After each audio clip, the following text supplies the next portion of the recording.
1992 may go down as the greatest sneaker year ever, but the number one sneaker I've selected may not be the one you think of. Let's jump into the countdown to sort things out. Number 5, Nike Air Flight Huarache.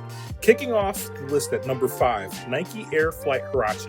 In 1992, this sneaker looked like it came from another planet. At a time when basketball sneakers were bulky, stiff, and overloaded with leather, Tinker Hatfield decided to strip down everything. The result was a futuristic neoprene inner booty that literally hugged the foot like a sock. And honestly, that concept completely changed the sneaker game moving forward. You can see the DNA from the Huarache in modern sneakers and performance today. The cutaway ankle design, minimal branding, lightweight heel, everything about the shoe felt ahead of its time. And the craziest part, sneakerheads still love the silhouette over 30 years later. Number 4, Nike Air Force 180. At number 4, we got the most underrated Olympic sneaker ever, the Nike Air Force 180. This shoe was built on pure power. Nike built the Air Force 180 specifically around Charles Barkley's explosive style of play. And you feel that energy just by looking at the sneaker. The oversized midfoot strap, huge visible air cushioning, aggressive shape, and this is peak early 90s design. But what really made the sneaker legendary was the 1992 Olympics. Barkley stepped onto the court in Barcelona with the Dream Team wearing these. Honestly, the Olympic colorway still looks incredible today. This shoe perfectly represents the era of basketball sneakers when they were bold, loud, and impossible to ignore. Number 3, Converse Aero Jam. At 3, we got to talk about the Converse Aero Jam. If you're around in the early 90s, you already know where this is going because this sneaker wasn't about basketball, it was about personality. Larry Johnson was one of the most entertaining in the league, and Converse leaned all the way into that energy. The Grandmama commercials became iconic. Seriously, people who didn't even watch basketball knew who Grandmama was. And it was the campaign that helped the Aero Jam turn into one of the defining sneakers of the era. The design itself was loud, aggressive, colorful, exactly what early 90s basketball culture was becoming. This was the moment when sneakers started crossing over into full entertainment, and honestly, it changed the game forever. All right, let's take a quick time out, see if you're still rocking with the video.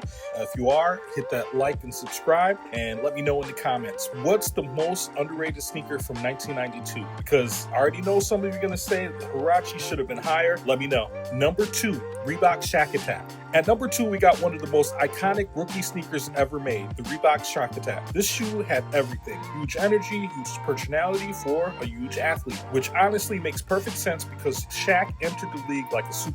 Reebok knew immediately it had a generational star, so they gave him a sneaker that matched his presence. The black and blue Orlando colorway became legendary, and the pump technology made the sneaker feel futuristic at times. But what really pushed the sneaker into history was Shaq himself. He wasn't just dominating basketball, he was becoming a full-on cultural phenomenon, and the Shaq Attaq became part of that rise. And at the top of the list, the Air Jordan VII. There is honestly no other choice. The Air Jordan VII, this was 1992. When people think of the Dream Team era, this is one of the first shoes that come to mind. Tinker Hatfield completely redesigned the Jordan line here.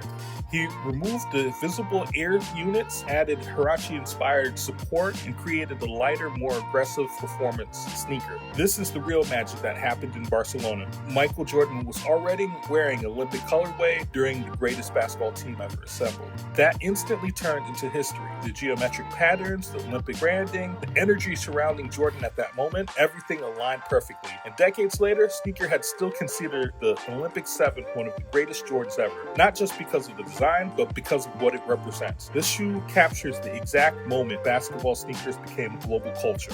All right, so there it is. You have it, the top 5 sneakers from 1992 that changed sneaker culture forever. This was one of the most important years for sneaker history. You had innovation, you had superstar athletes, and you had Olympic moments. And most importantly, you had sneakers on the way to becoming bigger than just sports. Now, I want to hear from you. What sneakers from 1992 deserves more love? Drop a comment below. Let us know if you enjoyed the episode, and make sure to subscribe and check out what's next. 1993 might even be crazy.